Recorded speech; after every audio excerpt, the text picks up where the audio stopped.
Welcome to আর রান্নাঘর। বন্ধুরা, শীত প্রায় শেষ এবং শীতের কিছু সবজি যেগুলোকে আমরা শীত চলে গেলে খুব মিস করি।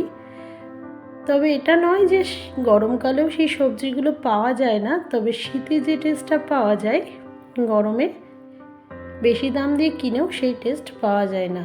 তার মধ্যে একটা হলো মটরশুঁটি। মটরশুঁটি প্রায় বাজারে শেষের দিকে। তো আজকে যেটা করলাম সেটা হলো মটরশুঁটির পাকোড়া। কিভাবে করলাম প্রথমে আমি বলে দিই। মটরশুঁটি আমার বাড়িতে ফ্রিজে একসঙ্গে আমি রেখে দিই। সেই মটরশুঁটি নিলাম এবং মটরশুঁটি এবার সেদ্ধ করতে দেব। কড়াইয়ে জল গরম করেছি, মটরশুঁটিগুলো দিয়ে দিলাম সেদ্ধ করতে। দিয়ে দিলাম 1 চামচ লবণ এবং 1 চামচ চিনি।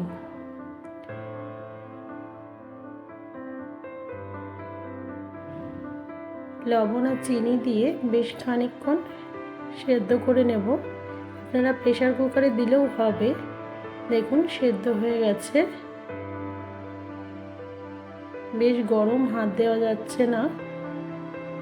আমি আরও একটা মটরশুঁটি চিপে দেখে নিলাম সেদ্ধ হয়েছে কিনা। সেদ্ধ হয়ে গেছে। এবার মটরশুঁটিগুলো আমি তুলে নিলাম। এবার এইরকম ম্যাশারের সাহায্যে আমি কিছুক্ষণ ম্যাশ করে নেব। যেহেতু খুব গরম, প্রথমে হাত দিতে পারছিলাম না, তারপর হাত দিয়েই মেখে নিচ্ছি। আপনারা হয়তো আমার চ্যানেল দেখলেই বুঝতে পারবেন যে আমি হাত দিয়ে মাখতেই বেশি স্বাচ্ছন্দ্য বোধ করি। দিয়ে দিলাম 1 চামচ আদা বাটা এবং বেশ খানিকটা পেঁয়াজ পাতলা পাতলা করে কেটেছি।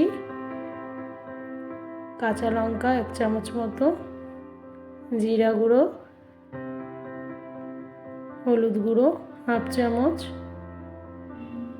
স্বাদ মতো লবণ,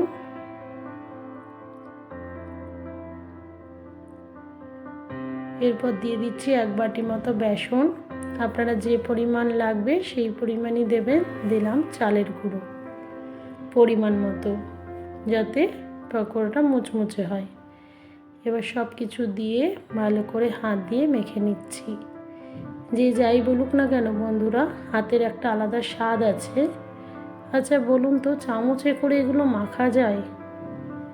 সব যখন ভালো করে মাখা হয়ে গেছে, তারপর দিলাম ধনেপাতা কুচি। এবার কড়াইয়ে তেল গরম করে নিয়ে বড়ার শেপে দিয়ে দিলাম গরম তেলে। প্রথমে তেলটা গরম করে নেবেন, তারপর ফ্লেমটা আস্তে করে দেবেন। কারণ যদি ফ্লেম জোরে থাকে তাহলে উপরটা লাল হয়ে যাবে এবং ভেতরটা কাঁচা হয়ে থাকবে।